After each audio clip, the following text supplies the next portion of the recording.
بسم الله الرحمن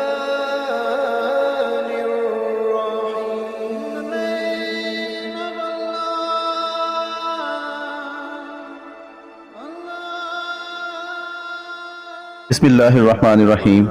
شروع اللہ کے نام سے جو بڑا مہربان اور نہایت رحم والا ہے۔ سورۃ الزخرف نبی کریم صلی اللہ علیہ وآلہ وسلم پر قیام مکہ کے آخری دور میں نازل ہوئی۔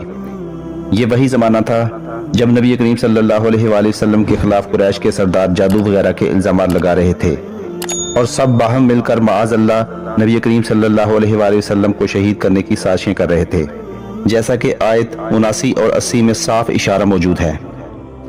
زخرف عربی زبان میں سونے یعنی گولڈ کو کہتے ہیں۔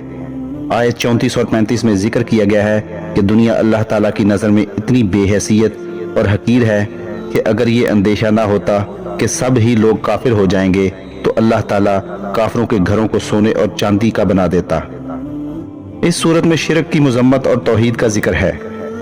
3 جلیل القدر انبیاء علیہ السلام یعنی حضرت ابراہیم علیہ السلام، حضرت موسیٰ علیہ السلام اور حضرت عیسیٰ علیہ السلام کی دعوت کا ذکر ہے کہ وہ ایک اللہ کی عبادت کرنے والے اور شرک سے منع کرنے والے تھے۔ اس کے علاوہ آخرت کے حالات بیان کیے گئے ہیں۔ سورت کے آخر میں پرہیزگاروں کے اچھے اور مشرکین کے برے انجام کا بیان ہے۔ دوستو ویڈیو اچھی لگی ہو تو چینل کو سبسکرائب کریں اور ویڈیو کو دوستوں کے ساتھ بھی شیئر کریں۔ اللہ تعالیٰ آپ کا حامی و ناصر۔